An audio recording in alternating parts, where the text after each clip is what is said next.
ప్రపంచవ్యాప్తంగా ఆల్కహాల్ వల్ల 30 లక్షల మంది పైగా మరణిస్తే భారతదేశంలో 3 లక్షలకు దరిదాపులో ఆల్కహాల్ వల్లనే మరణిస్తున్నారు.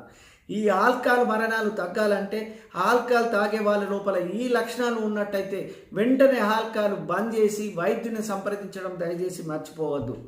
ఆల్కహాల్ తాగే వాళ్ళు తాగే ఆల్కహాల్ కొద్ది పరిమాణం తగ్గినప్పుడు వాళ్ళకు చేతులు వణకడము, నిద్ర పట్టలేకపోవడము, ఫిట్స్ లేక మూర్ఛలు వచ్చినప్పుడు, అలాగే విచిత్రంగా ప్రవర్తించినప్పుడు, ఆల్కహాల్ ఎక్కువ తాగినా తక్కువ తాగినా వైలెంట్గా ప్రవర్తించినప్పుడు, కొన్ని సందర్భాల్లో తాగి పడిపోతాడు. ఎక్కడ పడిపోయినా ఏందనే ఆ సంఘటనలు మర్చిపోయినప్పుడు, సమయం సందర్భం లేకుండా ఎక్కడ పడితే అక్కడ తాగడం.